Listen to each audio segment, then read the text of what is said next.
네, 안녕하세요. 자이 베이스 세션 6주차 T5 발표할 이은진입니다. 네, T5는 텍스트 투 텍스트 트랜스퍼 트랜스포메이션의 약자로 모든 NLP 문제를 텍스트 입력과 텍스트 출력 형태로 통합한 모델입니다.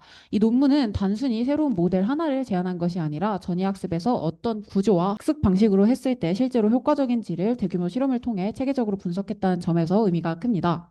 NLP 전이학습에서는 먼저 대규모 데이터로 사전학습을 수행하고 이후 특정 태스크에 맞게 파인튜닝을 진행합니다. 즉, 모델이 먼저 언어에 대해서 범용 지식을 학습한 뒤 그 지식을 다양한 작업에 전이시키는 학습 방식입니다. 논문에서는 범용 지식이란 것이 단어의 의미와 같은 낮은 수준의 정보부터 상식이나 추론과 같은 높은 수준 정보까지 포함한다고 설명합니다. 여기 예시를 들어서 나왔었던 부분인데요. 튜바가 너무 커서 백팩에 넣기 어렵다와 같은 상식적인 이해가 포함이 됩니다. 이제 NLP 전이학습이 어떻게 발전해 왔는지 보겠습니다. 첫 번째 변화는 단어 임베딩에서 문맥 임베딩으로의 발전입니다. 과거에는 하나의 단어가 항상 동일한 벡터를 가졌습니다. 네, 하지만 최근에는 셀프 어텐션 기반 구조를 사용하면서 같은 단어라도 문맥에 따라 다른 표현을 가지게 되었습니다. 예를 들어 뱅크라는 단어도 금융기관인지 강둑인지 문맥에 따라 다르게 이해할 수 있게 된 것입니다. 두 번째 변화는 사전학습 방식이 지도학습에서 비지도학습 중심으로 바뀌었다는 점입니다. 이전에는 이미지넷처럼 라벨링된 대규모 데이터를 활용했지만 최근에는 인터넷의 방대한 비정형 텍스트를 활용하는 비지도 학습이 주류가 되었습니다. 이 방식은 데이터 확보가 훨씬 쉽고 실제로도 더 강력한 성능을 보였습니다. 그리고 이런 흐름 속에서 사전학습 오브젝티브, 모델 구조, 데이터셋을 어떻게 설계해야 하는지에 대해서 연구가 활발히 이루어졌으며 T5 논문은 그 요소들을 체계적으로 비교, 분석한 대표적인 연구라고 볼 수 있습니다. 네, 이 페이지가 T5의 핵심 아이디어라고 볼 수 있는데요. T5는 다양한 NLP 태스크를 모두 텍스트 투 텍스트 형태로 통일하였습니다. 네, 즉 분류 문제든 회귀 문제든 QA 문제든 다 텍스트를 입력받고 텍스트를 출력하는 방식으로 처리합니다. 사전학습 단계에서는 입력 문장의 일부를 마스킹하고 이를 복원하는 방식으로 학습합니다. 논문에서는 QA 문제를 예시로 드는데 질문과 문맥을 입력하면 모델이 정답 스팬을 직접 생성합니다. 중요한 점은 단순히 문장에서 위치를 추출하는 게 아니라 생성 방식으로 정답을 출력한다는 점입니다. 그리고 다운스트림 태스크에서는 입력 앞에 작업을 설명하는 프롬프트를 붙입니다. 예를 들어서 번역 작업이라면 영어를 독일어로 번역하라 같은 프롬프트를 입력하고 모델은 결과 문장을 텍스트로 생성합니다. 네, 중요한 점은 분류조차도 숫자 레이블이 아니라 텍스트로 출력한다는 것입니다. 즉, 감정 분석이라면 포지티브 또는 네거티브 같은 단어를 직접 생성합니다. 여기서 흥미로운 점이 회귀 문제도 텍스트 생성으로 처리했다는 점입니다. 예를 들어서 문장 유서도 점수 2.6이 숫자 인트가 플로트가 아니라 문자열 2.6을 생성합니다. 이렇게 모든 작업을 하나의 생성 문제로 통일하면서 하나의 모델 구조와 하나의 학습 방식만으로 다양한 NLP 문제를 해결할 수 있게 되었습니다. 네, 이제 셋업 파트로 넘어가서 먼저 T5의 모델 구조를 설명드리겠습니다. T5는 기본적으로 트랜스포머 기반 구조를 사용합니다. 당시 많은 전이학습 모델들은 버트처럼 인코더만 사용하거나 GPT처럼 디코더만 사용하는 구조를 채택했었습니다. 반면 T5는 번역, 요약, 질의응답처럼 입력과 출력이 모두 중요한 다양한 작업을 처리하기 위해 기본 트랜스포머의 인코더 디코더 구조를 그대로 유지했습니다. 다만 몇 가지 중요한 변경점이 있습니다. 첫 번째는 레이어 노멀리제이션 방식입니다. 기존에는 정교화 과정에서 바이어스를 함께 사용했지만 T5는 이 편향을 제거한 단순한 정교화를 사용했습니다. 논문에서는 이 변경이 구조를 단순화하면서도 성능 저하 없이 안정적으로 동작할 수 있게 했다고 설명합니다. 두 번째는 레이어 놈 위치입니다. 네, 레이어 놓음 위치가 여기 보이시듯이 이 앞으로 빠졌는데요. 이 방식이 특히 대규모 모델 학습에서 그레디언트 흐름을 안정적으로 만들어서 깊은 네트워크 학습이 더 잘 되도록 도와준다고 합니다. 실제로 이후 GPT 계열을 포함한 다양한 대형 모델들도 프리-LN, 그러니까 프리-레이어 놈 구조를 사용합니다. 세 번째는 위치 임베딩입니다. 기존 트랜스포머는 절대 위치 임베딩을 사용했지만 T5는 토큰 간 거리 정보를 반영하는 상대 위치 임베딩을 사용했습니다. 절대 위치 임베딩은 문장 길이가 달라지면 일반화가 어렵다는 그런 문제가 있었는데 상대 위치 임베딩은 두 토큰이 얼마나 떨어져 있는가를 학습하기 때문에 더 긴 문장이나 새로운 길이의 입력에도 유연하게 대응할 수 있습니다. 즉, T5는 단순히 모델 크기만 키운 것이 아니라 대규모 전이 학습에 더 적합하도록 트랜스포머 구조 자체도 개선했다고 볼 수 있습니다. 다음은 T5의 핵심 데이터셋인 C4입니다. C4는 커먼 크롤 뭐였지? 코퍼스 뭐 어쩌고저쩌고의 약자인데요. 네, 이 데이터는 인터넷 웹페이지를 대규모로 크롤링한 데이터인데요. 노이즈와 불필요한 정보가 기존에 굉장히 많았습니다. 그래서 논문에서는 강력한 클리닝 과정을 수행했습니다. 예를 들어 문장부로 끝나지 않은 줄을 제거한다거나 문장이 너무 적은 페이지는 제거한다는 등등의 필터링 덕분에 대규모이면서도 비교적 깨끗한 영어 텍스트 코퍼스를 구축할 수 있었습니다. 이렇게 구축된 데이터셋이 바로 C4, 그러니까 콜로설 클린 크롤드 코퍼스입니다. 2019년에 이 데이터를 기반으로 750GB 규모의 영어 텍스트가 만들어졌고 토큰 수로는 약 150억 개 이상 수준입니다. 당시 기준으로는 굉장히 거대한 공개 NLP 데이터셋이었습니다. 이 데이터셋의 가장 큰 특징은 기존 위키피디아나 뉴스 중심 데이터셋보다 훨씬 다양하다는 점입니다. 즉 인터넷 전반의 다양한 문체와 주제를 포함하고 있어서 범용 언어 모델 학습에 더 적합했습니다. 실제로 이후 구글의 여러 대형 언어 모델들, 예를 들어서 T5나 람다 같은 모델의 사전학습에도 사용이 되었습니다. 하지만 동시에 한계도 존재합니다. 강력한 필터링 덕분에 노이즈는 줄었지만 데이터 편향이나 특정 집단 정보의 과도한 제거 같은 문제도 발생했습니다. 즉, 데이터 품질과 데이터 다양성 사이에 트레이드오프가 존재했다고 볼 수 있을 것 같습니다. 네, 다음은 T5를 평가한 다운스트림 태스크들입니다. 제일 첫 번째, 글루와 슈퍼글루는 대표적인 자연어 이해 벤치마크입니다. 문장 분류, 감정 분석, 문장 유사도, 자연어 추론 같은 다양한 언어 이해 문제들이 포함되어 있습니다. 그리고 CNN 데일리 메일, 이 두 번째 것은 요약 태스크입니다. 긴 뉴스 기사를 입력하면 핵심 내용을 생성하는 방식입니다. 스쿼드는 대표적으로 질문 응답 데이터셋입니다. 문맥과 질문을 입력하면 정답을 생성하도록 학습합니다. 마지막으로 WMT는 번역 벤치마크입니다. 영어, 독일어, 프랑스어, 루마니아어로 번역하는 작업을 평가합니다. 흥미로운 점은 T5가 영어 데이터 중심으로 사전학습이 되었음에도 불구하고 번역 작업까지 수행했다는 점입니다. 즉, 단순 언어 이해를 넘어서 생성 능력과 전이 능력까지 함께 평가한 논문이라고 볼 수 있을 것 같습니다.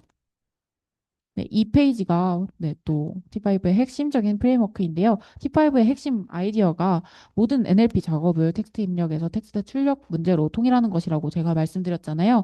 입력은 태스크 설명 프롬프트와 실제 입력 문장형을 붙인 형태로 구성이 됩니다. 예를 들어서 번역 작업에서는 영어를 독일어로 번역하라 같은 프롬프트를 먼저 넣고 그 뒤에 실제 문장을 입력합니다. 그리고 모델은 결과 문장을 그대로 생성합니다. 중요한 점은 분류나 회귀 문제도 숫자가 아니라 텍스트로 출력을 했다는 점이고요. 즉, 모델이 모든 작업을 생성 문제처럼 다룰 수 있게 만들었습니다. 학습 자체도 MLE와 티처4 기반 생성 방식으로 통일이 되는데요. 이 부분이 중요하지 않아서 생략하기는 했는데 혹시 궁금하시다면 Q&A 파트에서 질문 주시면 감사하겠습니다. 이런 통합 구조 덕분에 하나의 모델과 하나의 학습 방식만으로 매우 다양한 NLP 태스크를 처리할 수 있게 되었는데요. 네, 그게 바로 여기에서 나타나는 부분입니다. 이 프레임워크의 가장 큰 장점이 모든 작업을 하나의 모델과 하나의 학습 방식으로 처리할 수 있다는 점인데요. 기존에는 태스크마다 모델 구조나 출력 방식이 굉장히 달랐지만 T5에서는 모두 텍스트 생성 문제로 통일이 됩니다. 그래서 멀티태스크 학습이나 전이 학습에 매우 유리하다고 볼 수 있습니다. 또 하나 중요한 점은 프롬프트 자체가 하이퍼 파라미터 역할을 한다는 점입니다. 즉, 입력 문장을 어떻게 표현하느냐에 따라서 성능이 달라질 수도 있고 이 개념이 이후 프롬프트 엔지니어링 흐름으로도 이루어지게 됩니다. 여러분이 어드브 세션까지 수강을 하시게 된다면 이 부분을 조금 더 자세하게 공부할 기회가 있을 것입니다. 네, 또한 생성 기반 구조이기 때문에 번역, 요약 같은 생성 작업도 자연스럽게 처리할 수 있습니다. 기존 버트 스타일 모델은 정답 위치를 찾는 스팬 익스트랙션 방식에 가까웠는데 T5는 직접 데이터를 생성하기 때문에 더 유연한 출력이 가능했습니다. 결국 T5는 모든 NLP 문제를 하나의 생성 문제로 통합할 수 있다라는 방향성을 제시하였고 이 아이디어는 이후 대규모 생성형 언어 모델의 표준적인 접근으로 이어지게 됩니다. 네, 이제 논문의 핵심인 익스페리먼트 파트입니다. 여기 부분 PPT가 굉장히 긴데요. T5 논문의 가장 큰 특징은 단순히 새로운 모델 하나를 제안한 것이 아니라 NLP 전이학습의 여러 요소들을 체계적으로 비교 분석했다는 점입니다. 논문에서는 모델 구조, 사전학습 오브젝티브, 데이터셋, 학습 전략, 모델 크기 이런 요소들을 오블레이션 스터디 여러분 어블레이션 스터디가 뭔지 아시죠? 이렇게 한 부분씩 바꿔가면서 비교 분석을 하는 건데 이런 접근 덕분에 어떤 요소가 실제로 성능 향상에 가장 중요한가를 비교적 명확하게 분석할 수 있었습니다. 그리고 최종적으로는 가장 효과적이었던 요소들을 조합해서 당시 다양한 NLP 벤치마크에서 소타를 달성할 수 있었습니다. 먼저 기준이 되는 베이스라인 설정입니다. 베이스라인 모델은 표준 트랜스포머 기반 인코더, 디코더 구조를 사용했습니다. 그리고 C4 데이터에서 간단한 노이즈 제거 오브젝티브를 이용해서 사전학습을 수행했습니다. 이후 각 다운스트림 태스크에 대해서 개별적으로 파인 튜닝했고 뭐 이런 하이퍼 파라미터도 과도한 튜닝 없이 그냥 합리적인 기본값으로 설정했습니다. 중요한 점은 각 태스크마다 가장 성능이 좋은 체크 포인트들을 독립적으로 선택했다는 것입니다. 그러니까 특정 태스크에 최적화된 결과를 기준으로 그 태스크에 대해서 실험을 했다는 부분이 중요하다고 볼 수 있습니다. 베이스라인 모델 구조입니다. 자세한 설명은 이렇게 되어 있는데요. 구조 자체는 비교적 표준 트랜스포머 모델에 가까운데 대규모 사전학습에 최적화된 안정적인 설정을 사용했다고 볼 수 있습니다. 다음은 사전학습 설정입니다. 흥미로운 점은 데이터를 여러 번 반복하지 않고 한 번만 순회했다는 점입니다. 아무래도 데이터가 커서 그럴 수 있었던 것 같은데요. 그리고 학습률 스케줄은 여기 밑에 역제곱근 스케줄을 사용했다고 합니다. 초반에는 안정적으로 학습을 하고 이후에는 점진적으로 학습률을 감소시키는 그런 방식입니다. 네, 사전학습 이후에는 각 다운스트림 태스크별로 파인튜닝을 수행했습니다. 파인튜닝 단계에서 중요한 점은 5천 스텝마다 체크 포인트를 저장하고 밸리데이션 성능이 가장 좋은 시점을 최종 모델로 선택했습니다. 테스트 단계에서는 그리디 디코딩을 사용했습니다. 즉, 매 시점마다 가장 확률이 높은 토큰 하나를 선택하는 그냥 단순한 생성 방식인데요. 복잡한 빔 서치 없이도 기본 성능을 비교하기에 충분하다고 판단하였다고 보면 될 것 같습니다. 네, 다음은 토크나이저와 보캐블러리 설정입니다. T5는 센텐스 피스 기반 서브워드 토크니제이션을 사용했습니다. 자세한 점들은 비교적 중요도가 떨어져서 뭐 말씀 주시면 Q&A에서 답변 드리겠습니다. 그리고 흥미로운 점은 영어뿐만 아니라 독일어, 프랑스어, 루마니아어 데이터도 일부 섞어서 보캐블러리를 구성했다는 점입니다. 이는 이후 번역 태스크까지 고려하였다고 볼 수 있고 입력과 출력이 동일한 보캐뷸러리를 공유한다는 점도 중요하다고 볼 수 있습니다. 즉, 인코더와 디코더가 같은 토큰 집합을 사용합니다. 이 방식은 파라미터 수를 줄일 수 있고 입출력 간의 일관성을 유지하는 장점 또한 있습니다. 네, 다음은 T5의 사전학습 오브젝티브입니다. T5는 레이블이 없는 대규모 데이터, 그러니까 C4 데이터에서 범용 언어 지식을 학습하기 위해서 노이즈 제거 기반 학습을 사용했습니다.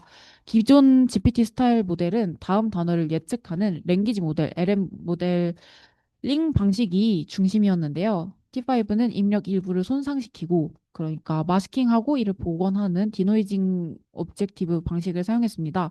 버트에서도 굉장히 유사한 방식이 나왔었는데요. 이 방식과 굉장히 유사하지만 차이점도 있습니다. 버트는 전체 문장을 복원하는 방식으로 학습을 하지만 T5는 마스킹된 부분만 생성을 합니다. 즉 출력 길이가 조금 더 짧아지고 계산 효율도 조금 더 좋아집니다. 그리고 논문에서는 다양한 마스킹 방식들을 비교 실험하였고 결론적으로 15%로 3단어 정도 스팸 마스킹이 가장 효과적이었다고 밝힙니다. 이 페이지는 T5의 대표적인 사전학습 방식입니다. 먼저 입력 문장에서 15% 정도의 토큰을 선택해 스팸 마스킹 합니다. 그런데 버트처럼 각각을 독립적으로 마스킹하는 것이 아니라 이렇게 스팸 단위로 마스킹을 하는 것인데요. 이 마스킹된 스팬은 센티널 토큰으로 대체됩니다. 여기서 센티널 토큰은 버트에서처럼 단순한 마스크가 아니라 각 마스킹 스팬마다 서로 다른 아이디를 가지는 특수 토큰입니다. 그래서 모델이 어떤 스팬을 복원해야 하는지도 구분할 수 있었습니다. 예를 들어서 X, Y 같은 특수 토큰들이 마스킹된 위치를 나타낼 수 있고요. 출력에서는 마스킹된 부분만 순서대로 생성합니다. 그래서 입력은 손상된 문장, 출력은 손상된 부분 복원이라고 볼 수 있습니다. 이 방식의 장점은 네, 아까 설명드렸으니 넘어가도록 하겠습니다. 이제 베이스라인 성능 결과입니다. 가장 중요한 결과는 사전학습을 수행한 모델이 거의 모든 다운스트림 태스크에서 훨씬 높은 성능을 보였다는 점입니다.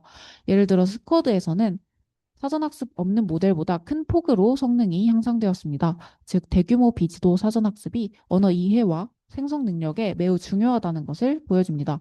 반면 번역처럼 대규모 데이터 규모가 굉장히 큰 작업에서는 사전학습의 이득이 상대적으로 작았습니다. 즉, 데이터가 충분한 특정 태스크에서는 사전학습 효과가 제한적일 수 있다는 점까지 시사합니다. 또한 대부분의 실험에서 분산이 굉장히 작아서 실험 결과 자체도 안정적이었다고 볼 수 있습니다.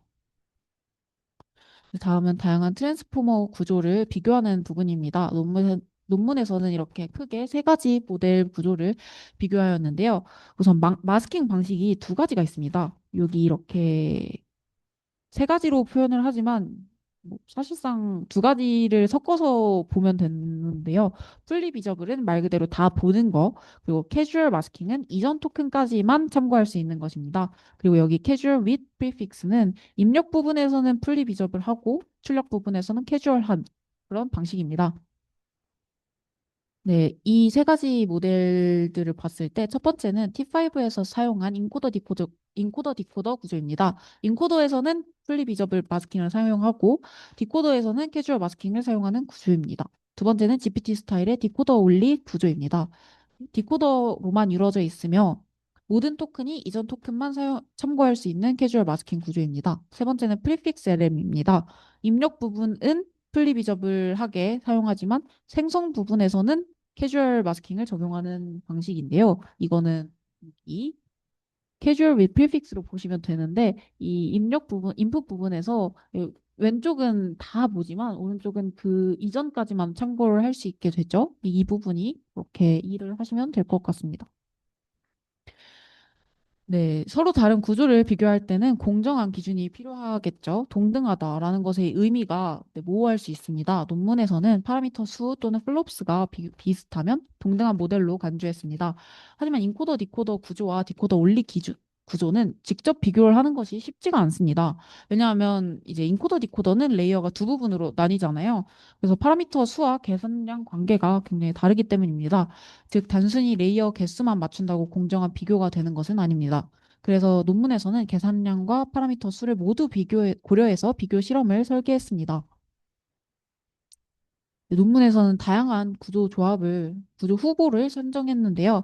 기존 인코더 디코더 구조뿐만 아니라 이렇게 많은 구조 실험 후보 조합을 설정해놓고 단순히 어떤 구조가 좋은가를 넘어서 효율성과 성능 사이의 트레이드 오프가 어떻게 나타나는가를 함께 분석했습니다. 다음은 비지도 사전학습 목표입니다. 첫 번째는 전통적인 랭귀지 모델링 방식입니다. 그러니까 다음 단어를 계속해서 예측하는 방식입니다. 두 번째는 디노이징 오브젝티브입니다. 입력 일부를 마스킹하고 복원하도록 학습하는 방식인데 T5가 이 방식을 이용하고 있죠. 논문은 어떤 사전학습 방식이 실제 다운스트림 성능에 가장 효과적인가를 비교했습니다. 실험 결과를 보면 인코더 디코더의 디노이징 오브젝티브를 조합하는 방식이 거의 모든 작업에서 거의 모든 태스크에서 가장 좋은 성능을 보였습니다. 특히 분류, 생성, 번역 등 다양한 태스크 전반에서 강력한 결과를 기록하였는데요.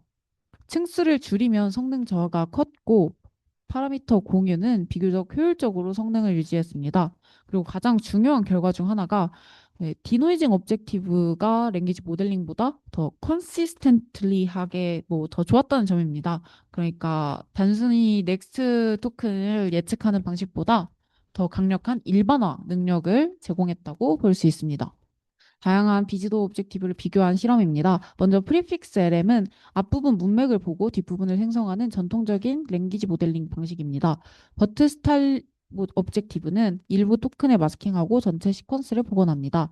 그리고 디셔플링 이 방식은 문장 순서를 섞어 놓고 그 원래 순서를 복원하는 방식입니다.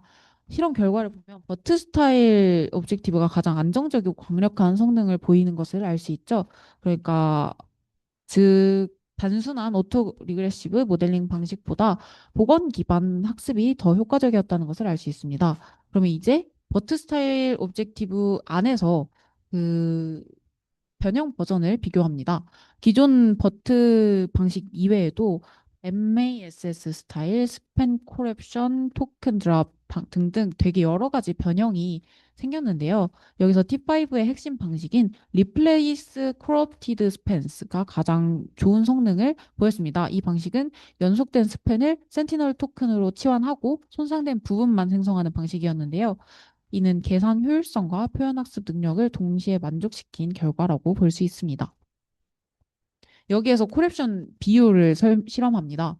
입력에 몇 퍼센트까지 마스킹 할 것인가를 비교하는 실험인데요. 여러 가지를 비교해 본 결과 15%가 가장 좋은 성능을 보였습니다. 그리고 그 마스킹하는 길이를 보자면 토큰 몇 개를 묶어서 마스킹하는가인데요. 스팬하는 길이는 3개가 적절하다고 결과가 나왔습니다. 그래서 여러 가지 비교 실험 해본 결과 이렇게 T5의 핵심 방식은 버트 스타일 기반 스팬 커럽션을 하고 15%를 마스킹하되 스팬 랭스는 세 토큰을 하는 것으로 결정이 됐습니다. 이제 사전학습 데이터셋 자체를 비교한 실험입니다. 논문에서는 여러 종류의 데이터셋을 비교했는데요. 뭐 제일 위에 있는 기준이 되는 C4는 대규모 텍스트를 강하게 필터링한 데이터셋입니다. 아까 얘기했던 필터링 방식을 다 적용한 데이터셋이고 바로 밑에 있는 것은 필터링 되지 않은 원본 데이터입니다. 엄청 크죠? 그래서 이렇게 여러 가지를 비교해 본 결과 필터링된 C4 데이터셋이 전반적으로 가장 안정적이고 강력한 성능을 보였습니다. 네, 흥미로운 점은 여기 보면은 데이터셋의 크기가 언필터링 된 게 6TB로 훨씬 크잖아요.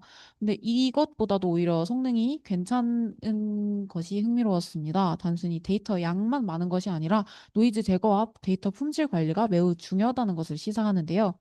특정 도메인 데이터셋에서 특정 도메인에서 가져온 데이터셋은 관련 태스크에서 강점을 보였습니다. 예를 들어서 뉴스 기반 데이터는 뉴스 태스크의 강점을 보였고, 위키피디아와 TBC에서 온 데이터는 소설 기반 독해 문제에서 더 좋은 성능을 보였습니다. 즉, 범용성 측면에서는 C4가 가장 강력했지만, 특정 도메인에서는 도메인 특화 데이터가 유리할 수 있다는 점까지 확인하였습니다. 이번엔 데이터셋 크기를 줄였을 때의 영향을 분석한 실험입니다. 논문에서는 같은 데이터를 반복해서 학습시키면서 다운스트림 성능의 변화를 관찰하였는데요. 결과적으로 봤을 때 C4 데이터를 그냥 전체를 다 사용하는 경우가 가장 높은 성능을 기록했습니다. 그리고 데이터셋의 크기가 작아질수록 성능이 일관되게 감소하였습니다. 즉, 같은 데이터를 반복 학습하는 것보다 더 다양한 데이터를 보는 것이 중요하다는 의미입니다. 이 부분이 뭐 오버피팅과 관련이 된다고 볼 수 있겠죠.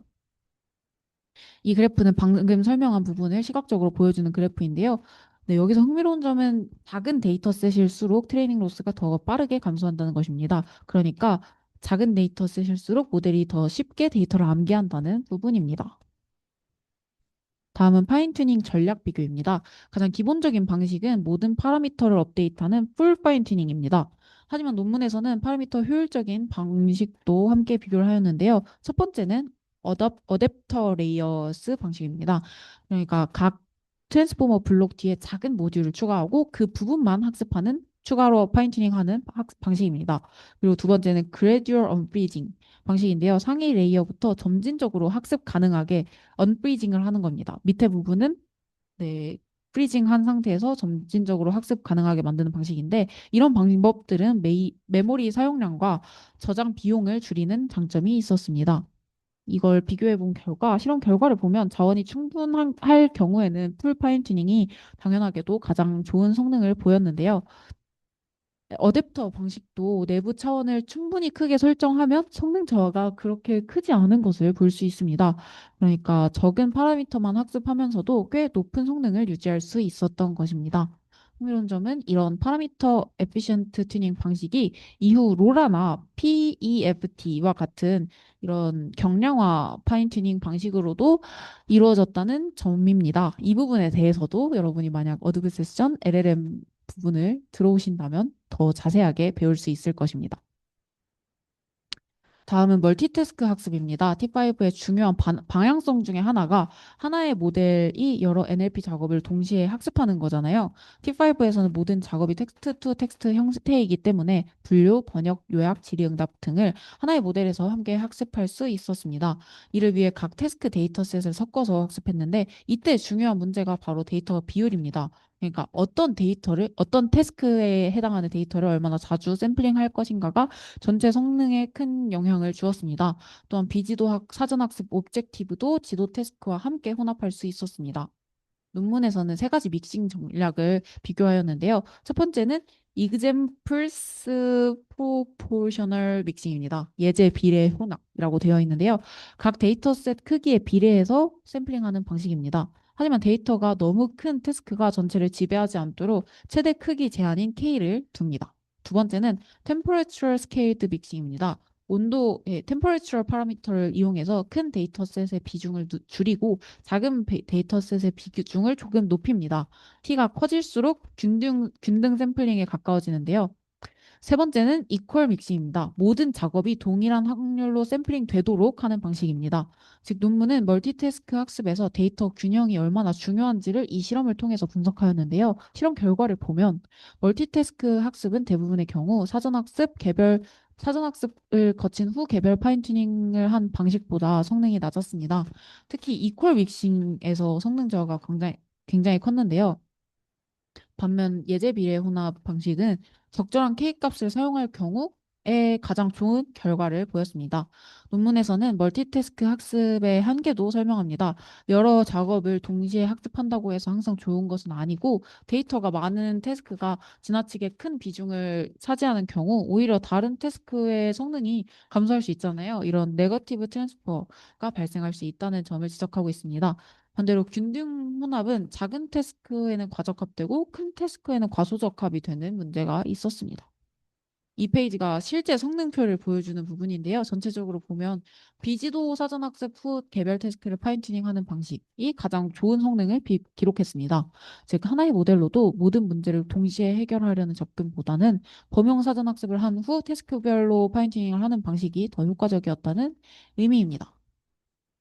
이 페이지는 트레이닝 스트레지 학습 전략, 실험 전체를 정리한 부분입니다. 가장 높은 성능은 비지도 사전학습 후 파인튜닝하는 기본 전략이었습니다. 하지만 멀티태스크 프리 트레이닝과 파인튜닝을 결합한 전략도 거의 비슷한 성능을 기록했습니다.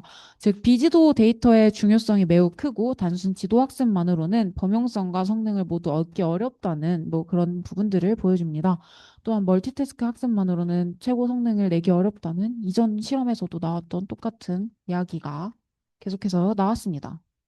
다음은 모델 스케일링 실험입니다. 논문에서는 학습 스텝 수, 배치 크기, 모델 크기, 앙상블 등 다양한 확장 전략을 비교했습니다. 예를 들어서 같은 모델을 더 오래 학습시키거나 더 큰 모델을 사용하거나 여러 모델 결과를 평균 내는 앙상블 방식을 비교 실험했습니다. 즉 논문은 성능 향상에 가장 효과적인 스케일링 방식이 무엇인가를 비교 분석한 것인데요. 이 페이지는 그 결과입니다. 먼저 사전학습 오브젝티브는 15% 스팬 마스킹과 평균 스팬 랭스 3, 아까 설명드렸던 부분으로 최종 선택되었고요. 학습 데이터 규모를 크게 늘려서 약 1조 토큰 수준까지 사전학습을 확장했습니다. 또한 모델 크기도 스몰부터 11B까지 여러 종류로 확장하였고 멀티태스크 프리트레이닝, 태스크별 파인 튜닝, 빔 서치 디코딩과 같은 전략도 함께 적용했습니다. 그러니까 T5의 성능 향상이 그냥 하나의 혁신 때문이 아니라 구조, 데이터, 학습 전략, 스케일링 등을 모두 결합한 최종 결과라고 볼 수 있습니다. 이 페이지는 최종 성능 결과표인데요. 아마 이게 부록에 나와 있었던 것 같은데 모델 크기가 커질수록 글루, 슈퍼글루, 스쿼드 등 대부분의 벤치마크에서 성능이 꾸준히 향상되는 것을 볼 수 있었습니다. 특히 T5 11B 모델은 당시 다양한 벤치마크에서 최고 수준 성능을 기록했습니다. 즉 T5는 대규모 사전학습과 모델 스케일링이 실제로 매우 효과적이라는 점을 보여준 대표 사례라고 볼 수 있습니다. 좀 더 구체적으로 보면 T5 11B는 네. 당시 글루와 슈퍼글루에서 소타를 달성했습니다. 특히 자연어추로운 과제에서 큰 성능 향상이 나타났습니다. 스쿼드에서도 기존 성능보다 더 높은 결과를 기록했고 요약 태스크에서도 스트롱 베이스라인을 넘어섰습니다. 반면 번역 태스크에서는 최신 최고 성능에는 약간 못 미쳤습니다. 논문에서는 그 이유를 이제 사전학습 데이터가 영어 중심이기 때문이다. 그리고 데이터 증강 부족이다. 라고 설명을 하는데요. 즉, T5는 범용 NLP에는 굉장히 강력했지만 특정 번역 최적화 모델과는 조금 차이가 있었다는 점을 알 수 있습니다. 이 페이지가 굉장히 중요한 메시지를 전달하는 부분인데요. 단순히 데이터와 연산량만 늘려도 사실 성능은 향상됩니다. 하지만 논문에서는 T5의 구조적인 혁신이 단순 스케일링보다 더 큰 영향을 주었다고 분석합니다. 즉, 스팬 마스킹, 상대 위치 임베딩, 레이어 놈과 같은 여러 가지 변경에 대한 설계들이 성능 향상에 매우 중요한 역할을 했다는 것입니다. 그리고 단순히 경험적으로 보았다기보다는 비교 분석하였고 그 성능 향상의 이유를 찾으려 했다는 점이 T5의 큰 의의라고 볼 수 있겠죠. 네, 결론 부분입니다. 드디어. T5는 텍스트 투 텍스트 프레임워크, 인코더 디코더 구조, 스팬 코럽션 오브젝티브, 대규모 사전학습과 스케일링 등등의 전략을 결합하여서 당시 주요 NLP 벤치마크 대부분에서 소타를 달성했습니다. 특히 이 논문은 모든 NLP 문제를 텍스트 생성 문제로 통합할 수 있다는 방향성을 제시하였고 이후 플랜T5, 인스트럭션 튜닝, 생성형 LLM 등등의 흐름에도 큰 영향을 주어서 NLP 부분의 공부를 하려면 이 T5를 한 번쯤 읽어보는 것이 도움이 될 것이다라는 말씀을 드리고 싶었고요.